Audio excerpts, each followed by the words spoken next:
Welcome to Wisdom Synergy, where knowledge meets collective power.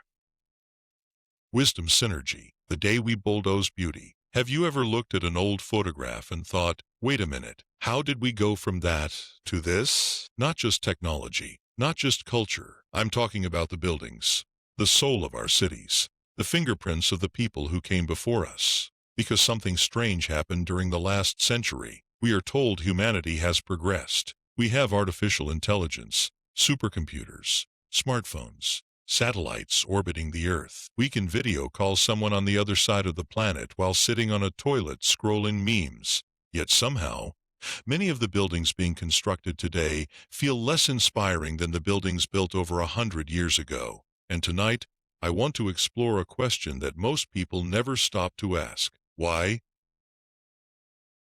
Not whether history is fake, not whether some lost civilization built everything. Just one simple question. Why did we stop building beauty? Because once you start looking into it, the story becomes difficult to ignore. Let's go back to the early 1900s. Cities were competing with each other, not for social media followers, not for clicks, not for viral videos. Cities competed through architecture. Train stations looked like palaces. Banks looked like temples. Libraries looked like cathedrals. Courthouses looked like monuments meant to survive 1,000 years. Every city wanted to make a statement. Every city wanted to say, we matter. And they said it with stone, marble, granite, copper, columns, domes, hand-carved ornamentation. Details so intricate that most people today would assume they were created by machines. And then something changed. Let's talk about one of the greatest examples. Pennsylvania Station in New York City. When Penn Station opened in 1910, people described it as one of the most beautiful buildings in America. Massive columns, vaulted ceilings, sunlight pouring through giant glass structures. The kind of place that made people stop and stare. The kind of place that made ordinary citizens feel like they were part of something larger than themselves. Then came the 1960s. The building wasn't destroyed by war. It wasn't destroyed by fire. It wasn't destroyed by an earthquake. It was demolished on purpose, piece by piece, stone by stone. One of America's architectural masterpieces was reduced to rubble, and what replaced it? An underground station and an arena. Think about that for a moment. A civilization builds something magnificent, then decides it would rather have something practical. That pattern repeats again, and again, and again. The Singer Building, gone. The Chicago Stock Exchange Building, gone. The New York Produce Exchange, gone. Historic theaters, gone. Historic train station, gone. Historic civic buildings, gone. Some became parking lots. Some became office towers. Some became highways. The question isn't whether these demolitions happened. They did. The photographs exist. The records exist. The wrecking balls existed. The question is why? Why would a society willingly destroy some of its greatest artistic achievements? The mainstream explanation is simple: economics, maintenance costs, modernization, efficiency. And to be fair, those are legitimate reasons. Old buildings can be expensive, cities grow, needs change. But here's where things get interesting. The replacement structures often weren't more beautiful, they weren't more inspiring, they weren't more ambitious. They were simply cheaper, faster, more efficient. And maybe that's the real story. Maybe we didn't lose the ability to build beauty. Maybe we lost the willingness. Think about the mindset shift. The people who built these old structures weren't asking, what's the cheapest possible option? They were asking, what can we create that will outlive us? That's a very different way of thinking. One mindset builds monuments. The other builds spreadsheets. One leaves behind cathedrals. The other leaves behind quarterly earnings reports.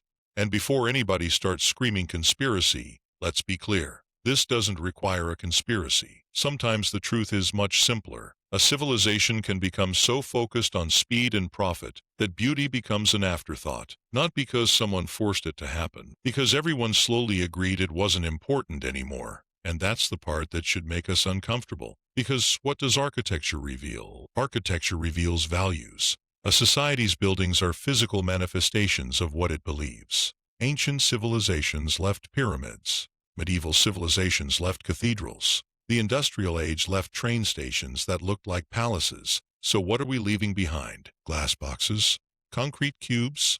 Parking garages. If somebody looked back at our civilization 500 years from now, what would they conclude? Would they see a culture obsessed with beauty or a culture obsessed with convenience? Because convenience is addictive, convenience whispers. Beauty demands effort, convenience says. Good enough, beauty says. Make it extraordinary. Maybe that's why these old photographs hit people so hard. They're not just pictures of buildings. They're pictures of priorities.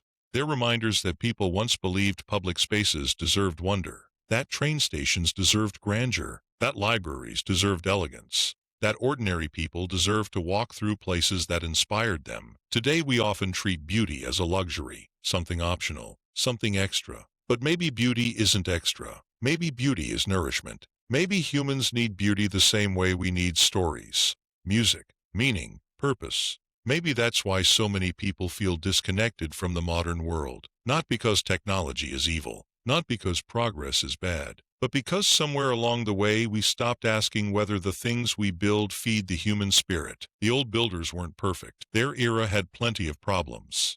But they understood something we may have forgotten. A building isn't just a structure. It's a message, a declaration, a statement to future generations. And when future generations look back at us, what message are we sending? Maybe that's the real mystery. Not who built the old world, not whether history is hiding secrets, but why we stopped believing the future deserved beauty. And maybe, just maybe, the greatest hidden truth isn't buried beneath ancient ruins.